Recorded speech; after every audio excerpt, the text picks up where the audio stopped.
बिस्मिल्लाहिर्रहमानिर्रहीम। अस्सलाम वालेकुम दोस्तों, उर्दू मालूमात टीवी में एक नई वीडियो के साथ हाजिर हूँ।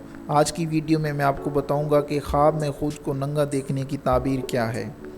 ख्वाब में ख़ुद को नंगा देखने की ताबीर एक नेक शख्स के लिए अलग और एक बदकार शख्स के लिए अलग है। तो जानने के लिए ये वीडियो आखिर तक देखिए। अगर आपने अभी तक हमारे चैनल को सब्सक्राइब नहीं किया तो हमारे चैनल को सब्सक्राइब कर लें ताकि हमारी नई आने वाली वीडियो के मुतल्लिक़ आपको नोटिफिकेशन मिलता रहे। दोस्तों, ख्वाब पे इन्हिसार किसी का नहीं होता। ख्वाब हमारी सोच, हमारे रवैयों और हमारी मुख्तलिफ़ सरगर्मियों के अक्कास होते हैं। हज़रत इब्न सिरीन रहमतुल्लाह अलैह ने फरमाया कि अगर कोई शख्स अपने आप को नंगा देखे और तालिब दुनिया है तो गम व अंदोह की दलील है।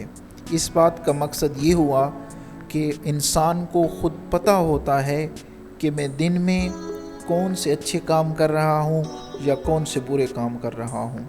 तो यहाँ तालिब दुनिया से मुराद अगर उसका लगाव दुनिया की तरफ है और वो ख़ुद को ख्वाब में नंगा देखता है तो उसके लिए ये गम की दलील है।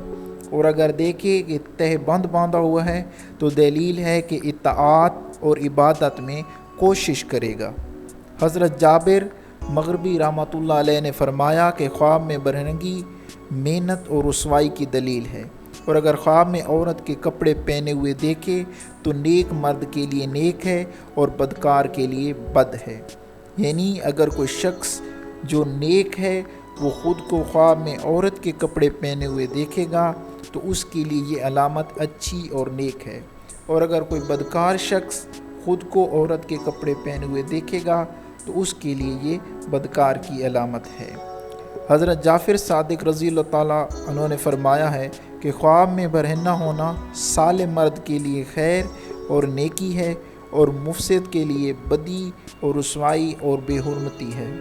दोस्तों, मैं उम्मीद करता हूँ कि आज की वीडियो आपको पसंद आई होगी। अगर वीडियो पसंद आई है तो लाइक करें, शेयर करें और कमेंट करें।